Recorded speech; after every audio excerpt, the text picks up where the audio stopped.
¡Ay, ay, ay, Meldor! ¿Cómo estamos, señoras y señores? Aquí estamos de regreso, una semanita más, en la Comisión de Filosofía y Pensamiento Tolkieniano para encontrarnos en correspondencia con Tolkien. Hoy vamos a tratar las cartas 130 a la 137. Ya estamos casi terminando nuestro primer semestre, llegando a la mitad del libro de las cartas. Así que, bueno, pues con mucho ánimo y con mucho gusto vamos a afrontar esto. Lo vamos a hacer en desorden. Primero vamos a leer de la 132 a la 137, que lo va a exponer Ignacio Valle. Y luego de la 130 a la 131, que realmente es solo la 131, porque la 130 son 4 líneas. La 131 que la expondrá el presidente de la Sociedad Tolkien Peruana, Francisco Mirimbocuile Panchovísimo. Así que, sin más presentaciones, vamos a iniciar. Ignacio, te doy pase. Muchas gracias por tu disponibilidad. Adelante. Ya, muchas gracias, Javier. Voy a empezar a leer con la 133, dejándola aislada a la 132, que no tiene nada que ver con todo el resto, ¿no? Y bueno, empezando con la 133, de la 133 a la 137, todas siguen un mismo tema. Todas son cartas de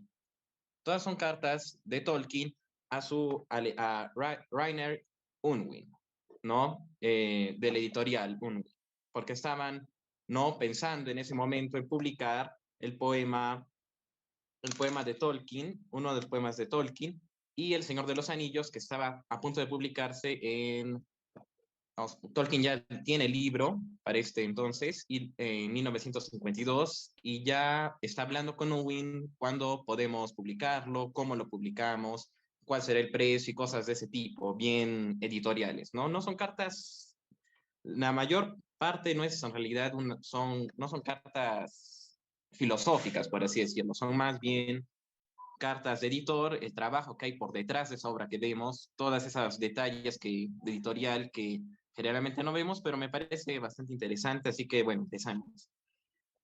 A ver, la primera carta está fechada de 22 de junio de 1952 y Tolkien le dice a Rainer Unwin, primero se disculpa por haber demorado en su respuesta, ¿no? Y bueno, se deduce de la carta que en realidad esta respuesta demoró meses, ¿no? Porque esta carta está en 22 de junio y él menciona, en un momento, él menciona noviembre, una carta que había enviado en noviembre Unwin. Y bueno, la carta es sobre dos temas. En primero es que la publicación del poema Errantry, que varias personas le habían pedido a Tolkien la publicación de ese libro. Él dice que incluso en Estados Unidos algunas personas conocían el poema y algunos incluso había una persona que lo había recitado los versos de memoria sin conocer el autor. Y dice que la única publicación que recibió este poema es en The Oxford Magazine. Y Tolkien dice que pues mucha gente le ha comentado que debería publicarse en mayores círculos, este poema de Errantry. Bueno, y en cuanto al Señor de los Anillos y el Silmarillion, que me parece lo más interesante, él aún no ha publicado El Señor de los Anillos, pero ya habla del Silmarillion como un trabajo sin terminar ni revisar, pero ya está ahí, ¿no? Hay bastante, se entiende que no es un trabajo recién en boceto, es un trabajo bastante, o sea, algo avanzado, ¿no? Porque dice todavía sin terminar o sin revisar, pero dentro de todo se entiende que es un trabajo ya de cierta manera avanzado, pero no ha podido avanzar mucho, están tomando polvo, tanto el Señor de los Anillos como el Silmarillion, y pues él recibe la ocasión de retocar el tema, ¿no? Retomar esta iniciativa del Señor de los Anillos, que ya está casi terminado, que ya está terminado, ¿no? Pero que falta este último paso de publicación, y por la propuesta de Unwin de publicarlo y que esté insistiendo para que publique. Entonces, en este punto, Tolkien se da tipo un animal de ya terminarlo de una vez. ¿No? Tolkien habla un poco de su jubilación, de lo caro que está a tipear los problemas que él tiene con el Señor de los Anillos, que tiene una copia única por los gastos que eso tiene.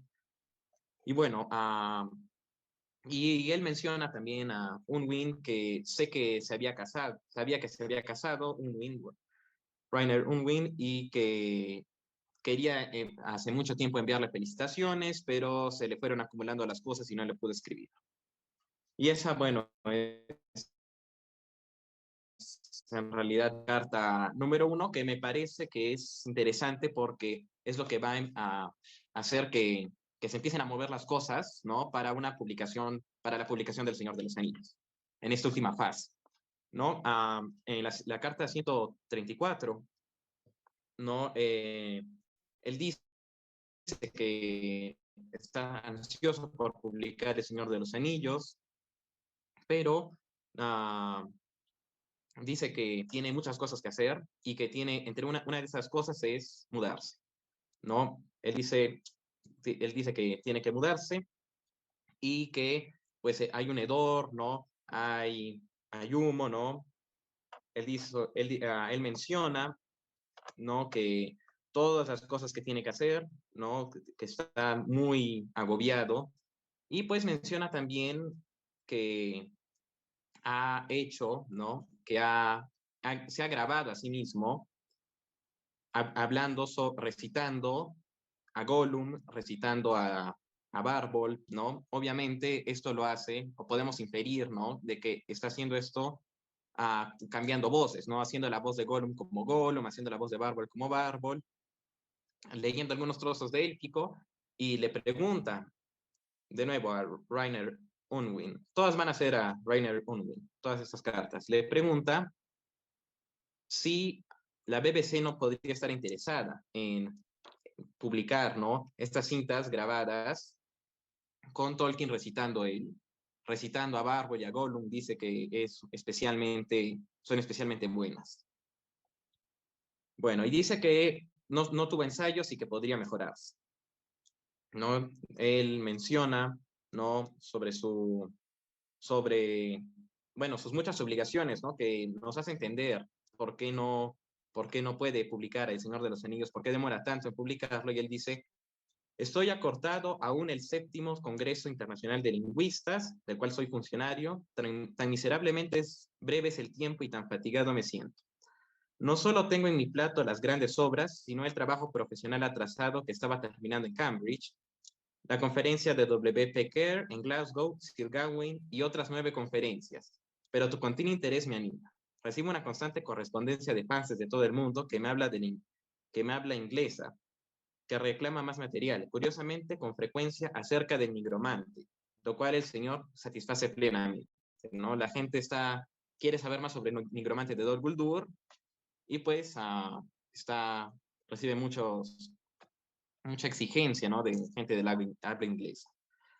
En la carta 135 hablan sobre todo de precios, ¿no?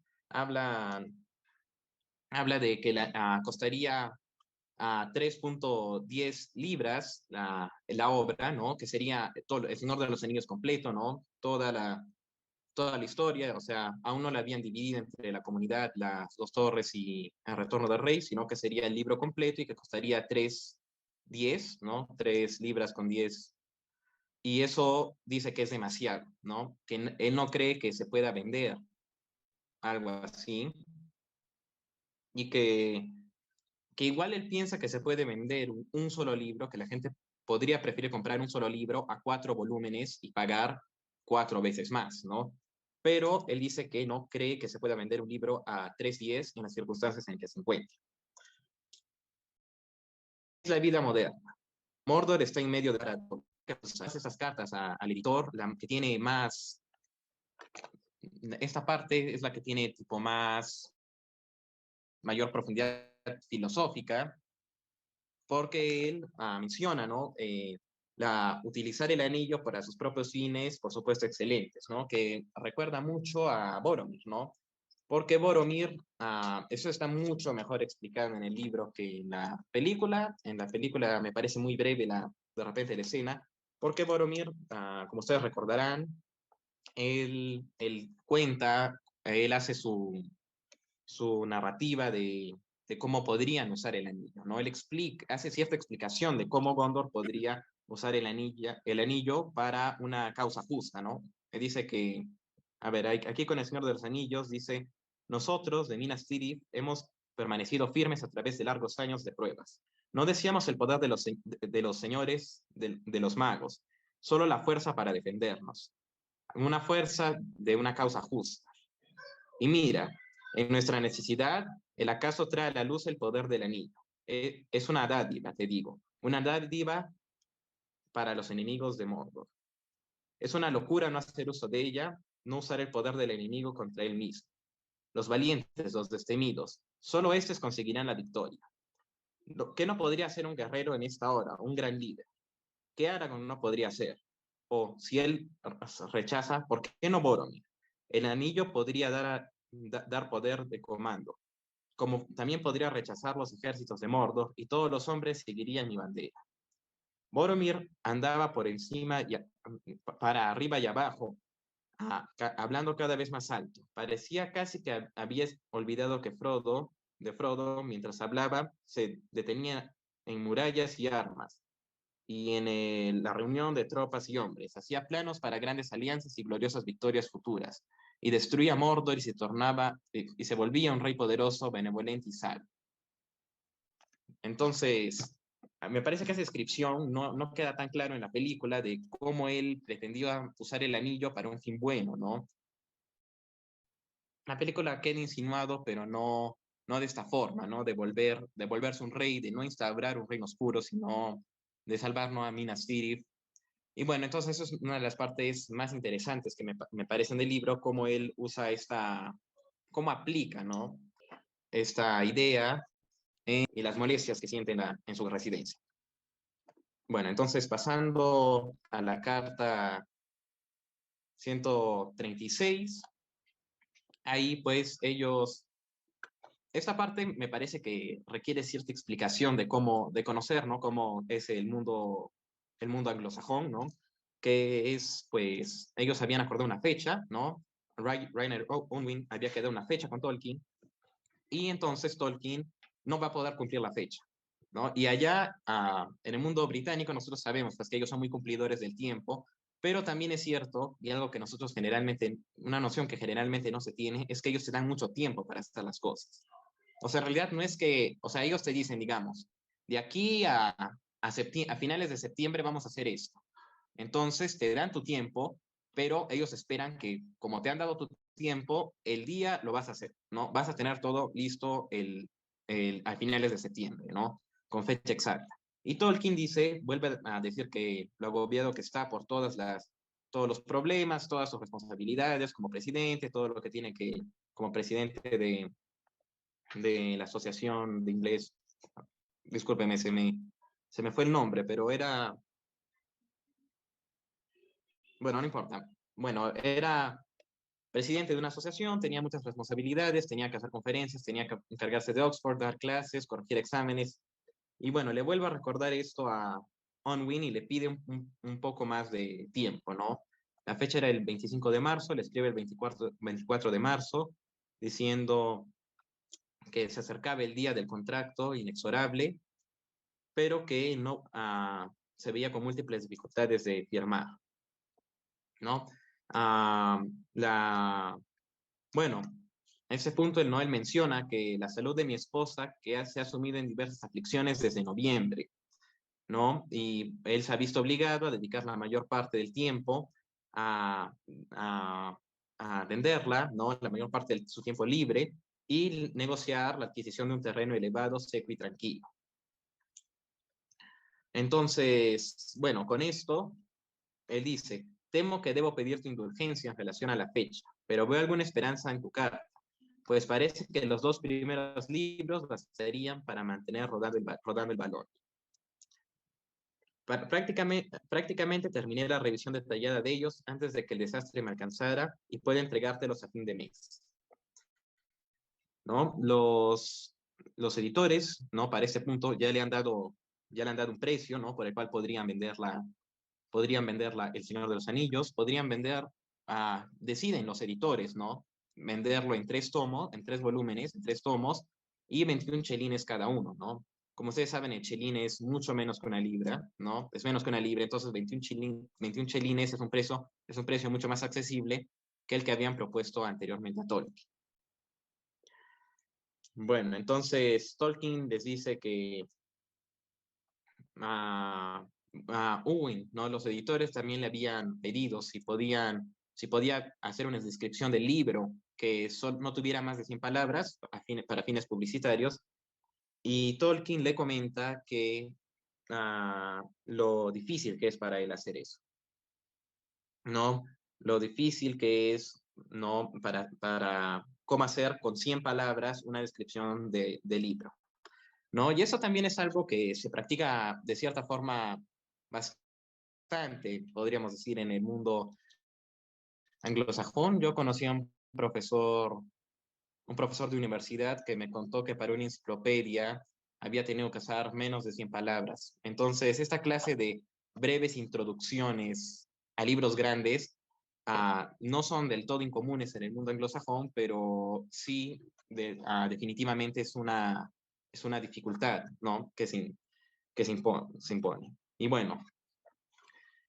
Finalmente él describe el 11 de abril, 11 días después, ¿no? Del plazo que le había dado, tipo el plazo extendido que él pedía, ¿no? Él dice que ha pasado una mala temporada, todos los cuidados, la mudanza, le exigió más tiempo de lo que él pensaba, no puede encontrar ciertos papeles que necesitaba para terminar la edición del Señor de los Anillos a causa de la mudanza y sigue teniendo muchas obligaciones. Dijo que terminó, ¿no? Por ejemplo, él propone para la parte 1, que va a terminar siendo la Comunidad del Anillo, él propone el Retorno de la Sombra, ¿no? Y dice que, bueno, ya va a enviar el manuscrito totalmente corregido, va a ser el prólogo original, no, le envía también el prólogo original, y bueno, él tenía ciertas ideas para agregar ilustraciones, ¿no? Del libro rúnico, ¿no? Que debe ser el libro de Mazarbul. Realmente yo no leí, no estoy seguro que sea así, ¿no? Él quiere hacer ilustraciones de las páginas quemadas y desgarradas, el inicio del libro 2. Y bueno, pero cree que resultará imposible. Tiene cierto pero, ¿no? Con todos estos detalles de última hora. Ya tiene el libro totalmente acabado, pero esos detalles exigen mucho tiempo. Y también habla un poco de los mapas, de cómo tiene que mejorarlos, pero cree que son indispensables al menos 3, que hay un mapa de la comarca, uno de Gondor y uno general, ¿no? El famoso mapa de la Tierra Media. Dice que ninguno está terminado. Y también habla de, finalmente, sobre esta propuesta que le habían hecho, de que hiciera una introducción de 100 palabras, y dice que le resulta imposible, ¿no? Le resulta imposible. Él, él cuenta una anécdota, ¿no? Que una vez intenté explicar brevemente a un amigo de qué trataba todo. Comprobé que con el ejercicio de una severa economía, ¿no? Pero él escribió un amigo suyo, George Sawyer, ah, que era un lector, ¿no? Suyo de cierta forma, y él consiguió hacer una nota de presentación de 95 palabras. Pero Tolkien logró hacer una de 300. Eso fue lo mínimo que logró. Y bueno, la cosa es que finalmente los envía las 2 cartas adjuntas y agradece mucho a Owen. Y bueno, y de ahí acaba este ciclo de cartas, ¿no? Y se interrumpe estas cartas al editor con una publicación, con una carta que envía a Christopher Tolkien, pero se hace patente que la publicación del Señor de los Anillos es ya inminente. Bueno, ahora creo que debo cederle la palabra a mi Huile para que nos explique las cartas que faltan. Omar. Sí, hola, quería hacer unos comentarios. Sí, me llamó la atención los 2 nombres que tienen para Tolkien al final de la 36 y el comienzo de la 37, ¿no? Primero lo nombra como Crece la sombra o como El retorno de la sombra, ¿no? Y para el segundo libro, El anillo en la sombra. Y después se llamó Las dos torres. Y finalmente lo que comentan en la 137 Tolkien de Sir Gawain y el Caballero Verde, que, que después la publica, creo, sale publicado en HarperCollins en inglés, no hay en español, ¿no? Es como que un relato de la época de Arturo, que no sé si alguien lo ha leído, pero debe ser de ese tipo caballeresco, ¿no?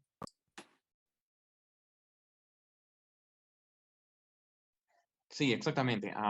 Lo que no estoy seguro aquí es a lo que se refiere, porque si no me equivoco, él mencionaba antes que tenía conferencias sobre Sir Gawain y el Caballero Verde. Entonces, no estoy seguro si está trabajando él en la publicación que hace de este libro, ¿no? O si está trabajando en una conferencia que va a dar en Glasgow, ¿no? O sea, en Escocia.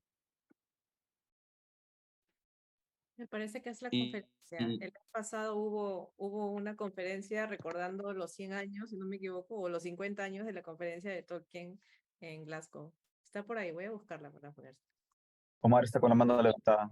Ah, sí, no, ahora que mencionaba del Caballero Verde, Wyan y el Caballero Verde, que lo menciona en una carta, ¿no? no, mencionaba eso, justo lo de que los nombres posibles que Tolkien daba al Señor de los Anillos, al final de la carta 136, ¿no? Los llamaba Señor de los Anillos. La primera no sería la comunidad, sino el anillo se pone en camino y el anillo va al sur. La segunda, la traición de Isengard y el anillo va al este. Y la tercera, la guerra del anillo y el final de la tercera edad. Lo pone como título. O Crece la sombra, el primero. El anillo en la sombra, serían las dos torres. Y la guerra del anillo o el retorno del rey.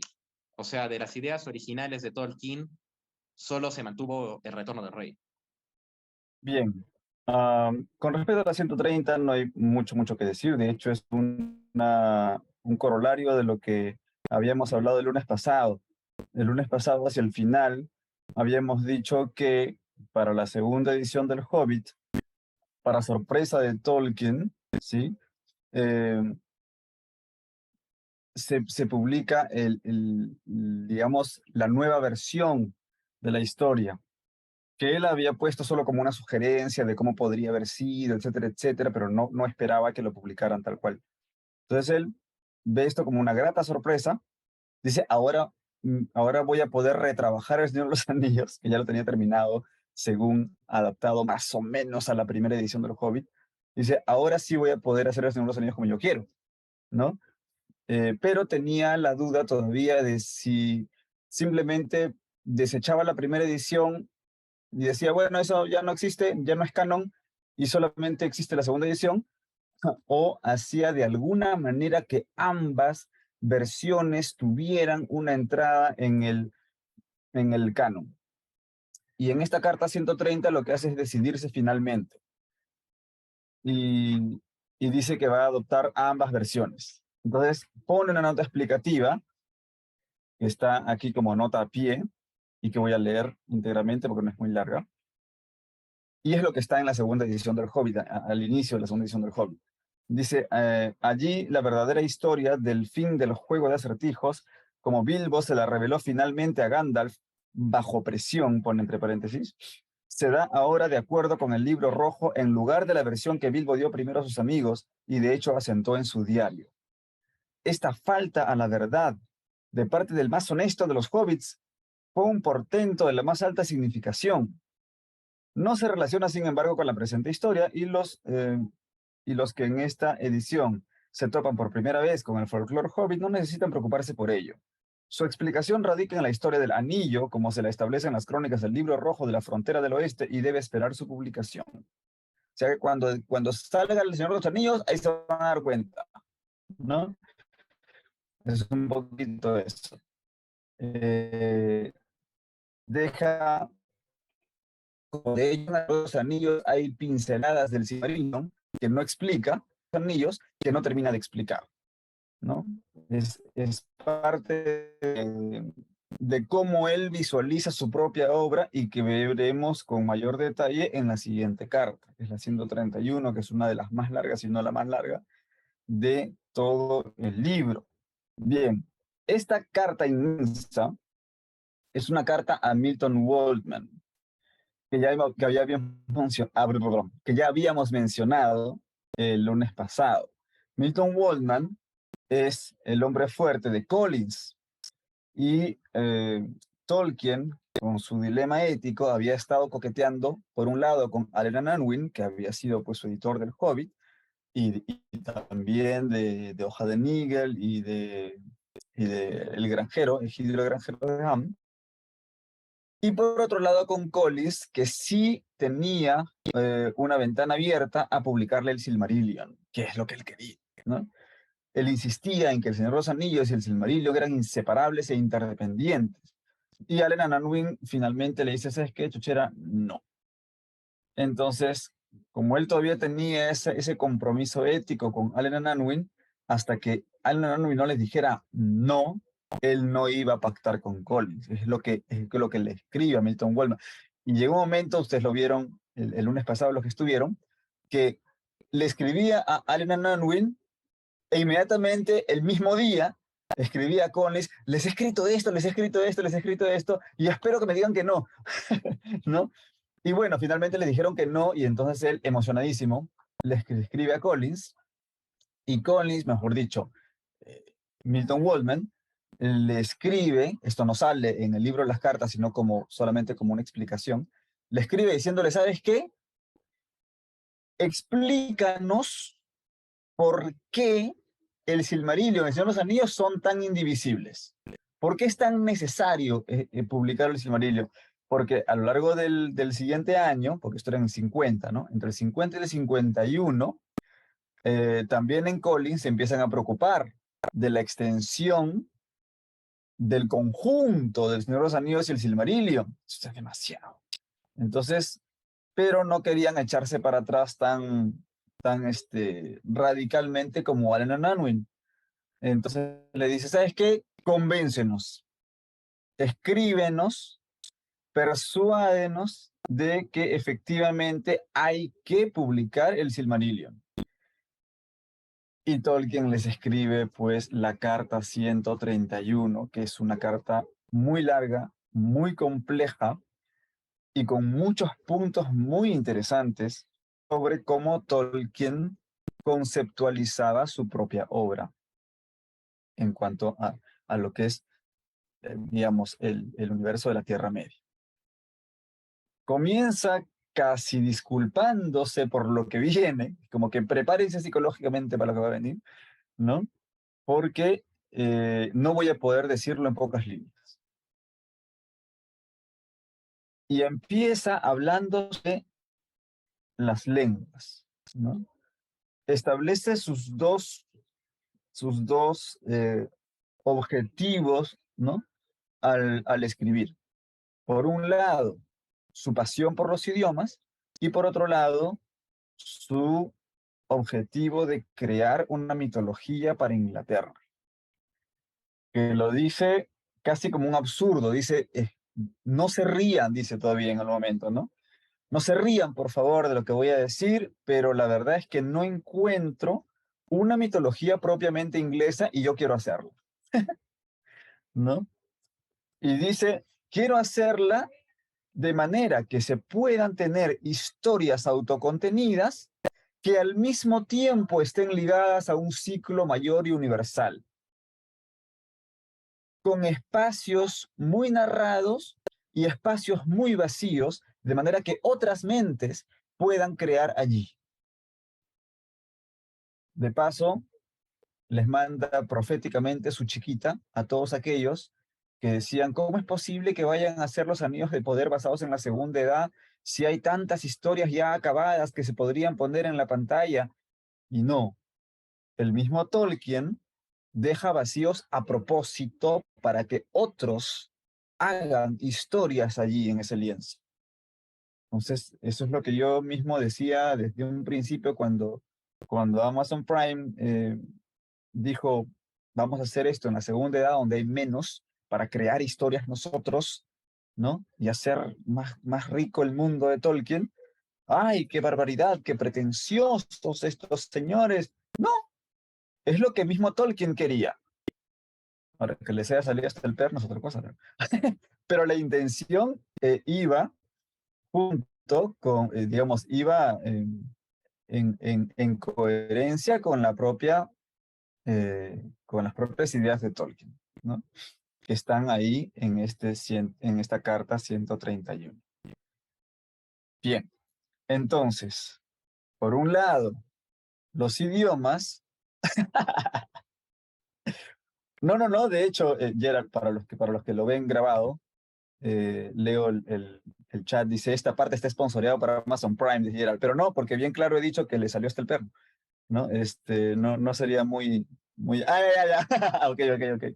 Lo empecé a escribir antes que digas que no salió bien, dice. Sí. O sea, la intención inicial,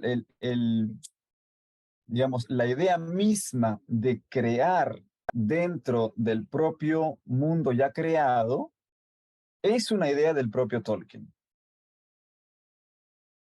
Y dice Javier, la cuestión está en si The Rings of Power mantiene esa unión con el mundo de Tolkien o si es otro mundo con los mismos personajes. Buen punto, Javier. Y eso justamente ahí está mostrando Jano su espada de The Rings of Power, ¿no? Y ese es precisamente el punto en el que digo no le salió bien, ¿no? La intención de crear dentro del mundo ya creado es una idea aceptada y promovida desde antes por el propio Tolkien. El punto es que también te sale, ¿no? Si vas a hacer un fanfic, tienes que ser fiel a lo que ya está hecho en el canon. Por eso yo decía, siempre he dicho después de que ya salió la serie, lo nuevo es lo que más me gusta de la serie. Lo que está más unido al canon es lo que menos me gusta porque no está bien unido, ¿no? También hay que tener en cuenta que los mitos no tienen canon, dice Ignacio. Bueno, en este caso podríamos decir que sí, porque hay un autor en el mundo primario que es Tolkien, ¿no? Aunque el propio Tolkien siempre se sitúa y lo dice en esta carta 131, ¿no? Que justamente por el lado de las lenguas también, que tiene dos que están desarrolladas más y las demás solo están estructuradas. Tiene muchas lenguas estructuradas, pero solo dos mayormente desarrolladas, que no las menciona, pero que sabemos que son el Quenya y el Sindarin, ¿no? Tienen variantes, dice Ignacio. Tienen variantes en el proceso, en la historia externa, Ignacio. O sea, la mitología clásica. Dice, sí es cierto, sí es cierto. Si ustedes van a la mitología grecorromana, por ejemplo, tienen varias versiones de un mismo mito o varias historias de un mismo dios. Sí es cierto. Ahora, en el caso de Tolkien, se encuentran esas variantes en el proceso de la historia externa, porque él va cambiando de opinión, él va cambiando de ideas, pero la idea es que finalmente haya una versión canónica publicada, que él se muere antes de poderlo, pero vamos, que la intención es esa, es publicar el Silmarillion, y obviamente esa versión publicada sería la versión definitiva y canónica de su mitología. El asunto es que después, de alguna manera, Christopher Tolkien lo llega a publicar, pero es una cuestión más bien semicanónica, ¿no? Y ahora Javier dice, más allá de los acontecimientos históricos, me refiero al sentido y al orden ontológico moral implícito. Eso es más difícil de respetar. Eso es más difícil de respetar para quien lee por encima. Y yo sospecho fuertemente, digamos, que los showrunners de la serie probablemente se leyeron todo Tolkien, quizás no tanto las cartas, ¿no? Pero por encima, ¿no? No me parece que ellos hayan profundizado en el orden ontológico moral implícito, como menciona Javier. Y justamente en la carta 131, sí, te fuiste hasta Finlandia, dice Blanca. En la carta 131 sí menciona los elementos transversales, profundos, que van a definir el tono de su obra, ¿no? Esta carta debieron haber leído los showrunners, deberían haberla leído, parece que no la leyeron.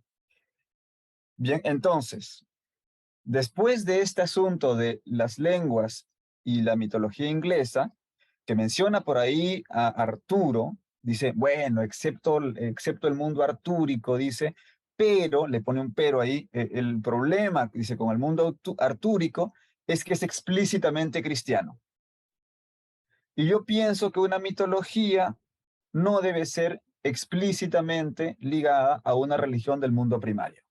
Debe ser legendaria, debe ser más antigua, debe ser precristiana. Sí, Ignacio. No, quería también mencionarte que él dice que es el ciclo artúrico está más relacionado con Bretaña. Él dice, no con Inglaterra. Y eso me Exacto. refiere a que Bretaña está En en el norte Francia. de Francia. Ajá. Exacto. Noroeste de Francia. Porque eso puede ser confuso. Pero se refiere no a la Gran Bretaña, sino a Bretaña en el noroeste de Francia. La región del noroeste de Francia, ¿no? De donde está Rennes, bueno, en fin. Efectivamente. Entonces es más, según Tolkien lo presenta, es más francés que inglés el asunto. Omar, dale. Hola, hola Francisco. Justo en esta parte de la mitología que busca y no encuentra en toda Europa y menciona los tipos de mitologías que ha buscado Tolkien, pero de alguna forma hay unos ingredientes de cada una de estas mitologías dentro del Señor de los Anillos. La parte Elementos griega, siempre. sí, Edipo, por ejemplo, el hijo que se acuesta con su mamá, está en Los hijos de Urin, o la Odisea me parece que lo ha Hermana en ese caso. tomado, claro, la Odisea en lo que menciona más adelante de los viajes de Erendil, que nunca se publicó, las partes, El errabundo. sí, Nibelungos y Sigurd, que ya lo comenté el lunes pasado, que es con el dragón del Hobbit. Y finalmente Kulero, que es mitología finlandesa, que también es netamente, de ahí sale, he leído que sale bastantes ingredientes de todo lo que es el ambiente, de toda su cosmogonía, ¿no? Yo no lo he leído, pero eso es lo que menciona, ¿no? Nada más para comentar de la mitología de Ahora, Europa. él mismo en algún momento habla de esta relación eh, con elementos de otras mitologías, pero entre paréntesis pone que es inútil, ¿no? Hacer este tipo de relaciones. ¿Por qué? Porque son solamente elementos. Dice, eh, podría decirse, entre paréntesis, por gente que gusta de ese tipo de relaciones, aunque no sirven de nada, que deriva de ciertos elementos de Sigurd, Edipo, Kullervo, ¿no? Pero dice que no sirve, ¿por qué? Porque son solamente elementos, ¿no? No es que se derivan unos mitos de otros. Dice, él piensa, estoy convencido de que ciertas verdades, estoy parafraseando, ¿no? Porque la carta es inmensa, son 20 páginas. Estoy parafraseando por pedacitos, un poco desordenado quizá. Eh, hay, hay verdades que solo se pueden contar a través de los mitos. Y como son verdades universales, es inevitable que distintos mitos compartan elementos, porque son los elementos por los cuales se cuentan estas verdades, ¿no? Entonces, el hecho de que tengan los mismos ingredientes no quiere decir que sean las mismas recetas, por decirlo de alguna manera, culinaria. Soy peruano, pero más.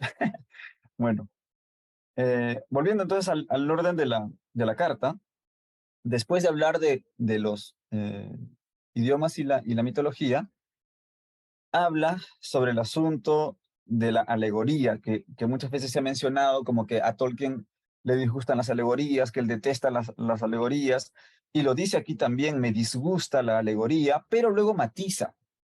Dice, la alegoría consciente e intencional, porque luego dice que es necesario el lenguaje alegórico y que tiene que haber interpretaciones alegóricas y que es prácticamente inevitable que sea alegórico.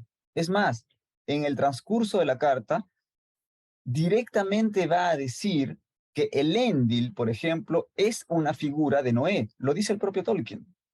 Ni siquiera para decir, ay, no, eso es una alegoría y Tolkien rechazaría tal comparación. El propio Tolkien lo dice en su carta.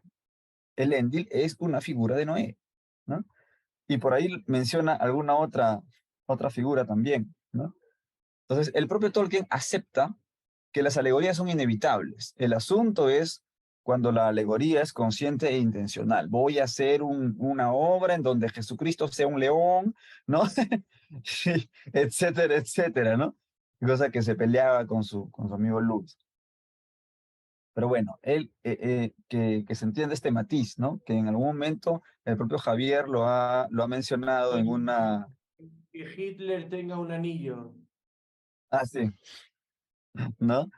El propio Javier lo mencionó no sé si un Perumut o un gran concilio, abrió de hecho el evento después de la lectura dramatizada con una diferencia entre alegoría y aplicabilidad, ¿no? Javier, está grabado eso me parece, Sí, en el sí. canal de Si YouTube. no me equivoco, fue mi primera intervención en la STP hace... Eso fue en tiempos de pandemia, si no me Sí, equivoco. sí, sí. 2020 tuvo que ser. 2020, 2021. 2020. Y 2020, han pasado años ya, varios años.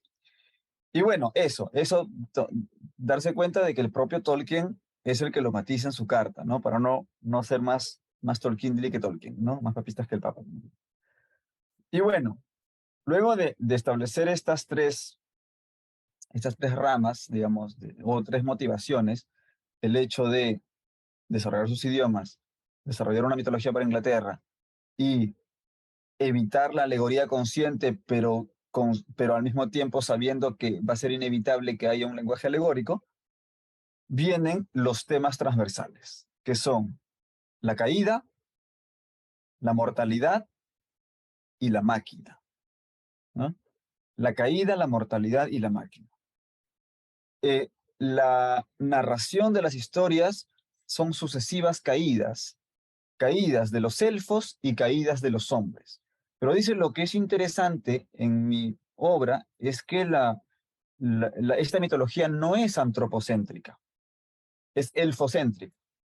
Son historias de los elfos, que los hombres van a irrumpir luego en la historia porque mis lectores son hombres, ¿no? Y de alguna manera se tienen que ver identificados más allá de estar los hombres relatados, disfrazados de elfos o enanos o lo que sea, o hobbits, sino los hombres propiamente hombres, tienen que entrar en algún momento en la historia, pero llegan tarde, dice. Llegan tardíamente y de manera secundaria. Esto es principalmente acerca de los elfos. Y en algún momento insinúo, dice Tolkien, que hay alguna especie de herencia élfica en los hombres, pero esto solamente lo digo porque los elfos muestran una parte de la naturaleza humana. Solo que esto no se puede decir así porque no es un lenguaje legendario, ¿no? Entonces tengo que decir que de alguna manera hay una vinculación sanguínea, ¿no? Entre los elfos y los hombres, y esto se hace patente luego cuando hay matrimonios entre los elfos y los hombres, ¿no? Primero Beren y Lúthien, y después, pues, ¿quién? Erendil con Elwin, ¿no? Entonces, por ahí va la cosa.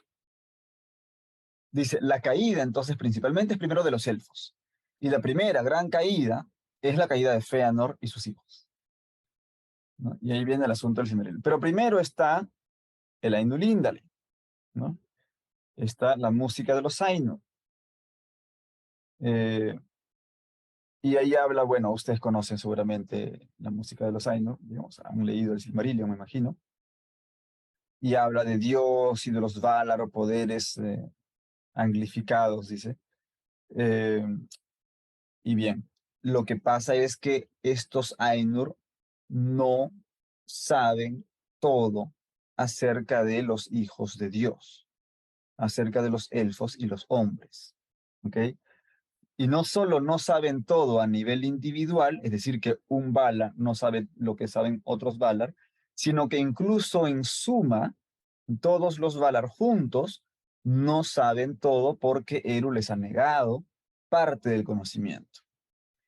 Y en esta carta se dice algo que no se dice en el Silmarillion, y es el por qué parece ser que les niega este conocimiento. Y dice que hay dos motivos. El segundo, voy a empezar por el segundo, porque primero me parece más interesante. El segundo es para afinar los detalles.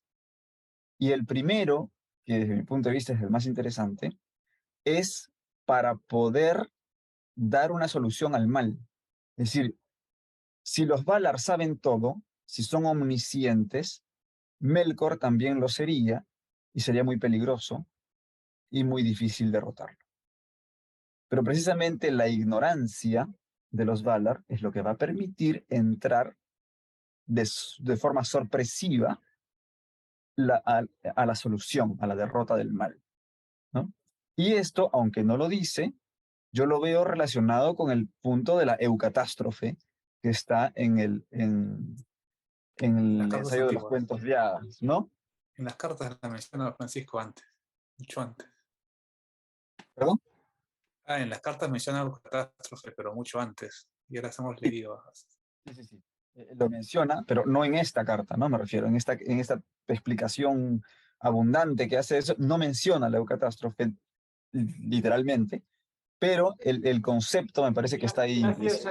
Gracias a que no la menciona, la carta no es de 30 páginas, sino de 20. Porque si se hubiera metido en este tema... Uf, tremendo.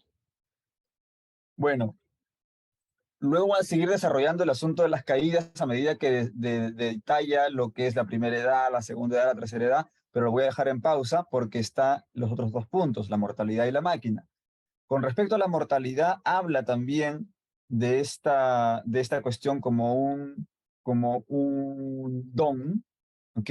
Porque es lo que le permite al ser humano salir de los círculos del mundo, liberarse de la materia, ¿no?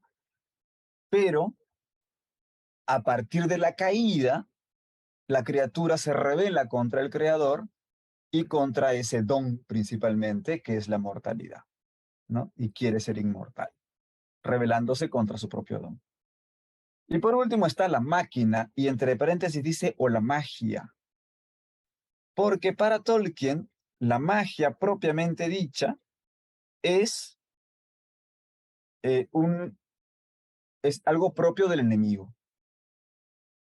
¿Ok? Y aquí dice explícitamente algo que estaba implícito el lunes pasado, lo mencioné un poquito, y es que Galadriel se ve obligada, dice, leo textualmente, a reconvenir a los hobbits por el empleo confuso que hacen de la palabra, tanto en relación con las invenciones y las operaciones del enemigo, como con las de los elfos. Y dice luego, yo no lo he hecho porque no existe palabra para designar a las últimas, pues todas las historias humanas han sufrido de la misma confusión. O sea, él no hace esa diferencia en su obra, y en su obra sigue diciendo la magia élfica, la magia de los elfos, etcétera, pero se deslinda de eso porque dice, yo no creé eso, yo solo estoy traduciendo, ¿no? Las historias que escribieron Bilbo y Frodo y Sam, y bueno, ellos no sabían eso, ¿no? Pero en las cartas lo aclara y dice, no, es que no es magia, es arte élfica, arte que va más allá, que rompe los límites que nosotros conocemos, que va más allá del conocimiento humano y de las posibilidades humanas, y por eso nos puede parecer mágico. Y los hobbits, que son humanos, y lo menciona también aquí en la carta 131, ¿no? Tampoco entienden esa magia, ese arte, y por tanto lo llaman magia porque los supera, ¿no? Pero que en realidad no es magia. ¿Levantaste la mano, Javier? ¿O fue, pero la volviste a bajar? No sé. Francisco. Omar. Sí, también menciona, para agregar, Sí. el tema de la magia en la página 181 al inicio, pero en Eregio se hicieron grandes obras y estuvieron tan cerca de sucumbir ante la magia y las maquinarias, con la ayuda de la ciencia de Sauron. Así es, ¿No? así es. Porque la comparación o la cercanía que tiene entre la máquina y la magia, la digo después de lo que va a decir Javier. Sí, no, que en el sentido de lo que decías ahora, me resultaba, me parece que justamente en el Silmarillion, a lo mejor me equivoco, pero en el Silmarillion no se habla de magia, sino que se habla de arte, justamente, ¿no? Feanor, yo creo que en ningún sitio se dice que Feanor hace los Silmarils con magia, No, ¿no? Con un arte que solo pudo hacer una vez, que luego no podía repetir. Pero es un arte suyo, ¿no? Que entiendo que por lo tanto ni él mismo es capaz de repetir y por lo tanto es capaz de controlar del todo, pero es un arte en el Silmarillion que es un poco más élfico que el Señor de los Anillos. claro, Este, mucho más élfico. mucho más élfico, se habla de arte, mientras que en el Señor de los Anillos se habla de magia. Desde la ficción historicista de Tolkien, El Señor de los Anillos del Hobbit son escritos por hobbits, Ujú. mientras que el Silmarillion es escrito por elfos. Vemos ahí esa dicotomía. Y dice, pues no he empleado la magia coherentemente, lo reconoce él en su carta. Pero los elfos han de demostrar en mis cuentos la diferencia. No él en su escritura, sino los elfos en sus acciones, digamos, ¿no? Porque la magia, mezclando esto con otra de las cartas, que no sé si ya la han leído, la leeremos después, es la magia eh, es lo que permite acercar el deseo y la acción. Yo deseo esto, debo trabajar por lograrlo y llevarlo a la acción o al resultado, ¿no? La magia me evita ese esfuerzo. La magia hace que yo desee algo y obtenga el resultado, ¿no? Pero eso te lleva a, digamos, a un encerrarte en ti mismo y en tus propios deseos, olvidar a los demás, y entonces comienzas a querer someter las voluntades de los demás y el deseo de dominio. Pues cuando llega el deseo de dominio y el poder como deseo de dominio, entonces es que se llega a la verdadera magia como algo, eh, como algo negativo, ¿no? Como obra del enemigo. Dice Ignacio, histórica, no historicista. Me parece que menciona la palabra historicismo en algún momento el propio Tolkien, refiriéndose a su enfoque. Estoy casi seguro, lo he leído hace poquito. Bueno, entonces, habiendo establecido esas tres líneas transversales, la caída, la mortalidad y la máquina o magia, es que, porque claro, la máquina es algo externo también, eso es algo importante. La máquina no es tu propia habilidad. O sea, con tu habilidad puedes crear la máquina, pero ya la máquina en su uso es una cuestión externa que poco a poco empieza a reemplazar tu propia habilidad. Entonces, ahí sí comienza con lo que es el Ainulindale y relatar todas las historias, ¿no? Y cuando habla de los Ainulindale y los Valar, es algo muy curioso porque dice, desde el punto de vista de la mera narración, por supuesto, esto tiene por fin, es decir, la creación de los Valar en su historia, procurar seres del mismo orden de belleza, poder y majestad que los dioses de la más alta mitología, que puede todavía ser aceptada, bueno, diremos sin mucho acierto, por una mente que cree en la Santísima Trinidad. Dice, no, porque, o sea, yo soy monoteísta, man. No puedo crear dioses, pero voy a hacer algo que se les parezca a los dioses, pero que no sean dioses porque solo hay un dios, ¿no? Y esos son los Valar, ¿no? Es su dilema entre su mente trinitaria, su mente católica, ¿no? Y su deseo mitológico. Dice, los Valar son el punto de equilibrio en este asunto, ¿no? Y empieza la narración de las tres edades. Es una carta tan larga y compleja, ¿no? Que podemos dejar esta parte de la carta de la narración de las edades y cómo los tres elementos, caída, mortalidad y máquina, toman formas específicas en cada una de las edades para el próximo lunes. Si a ti te parece presentar al invitado junto con este comentario inicial, podría funcionar. Ajá. Por mí me parece correcto. Muy bien, muchas gracias a todos. Continuaremos concluyendo ya con la carta 131, que es tan interesante y tan extensa, la semana que viene, en la próxima sesión, en la que tendremos un invitado de otra sociedad Tolkien peruana, que ya veremos que es muy interesante. Nos vemos la siguiente sesión. Gracias.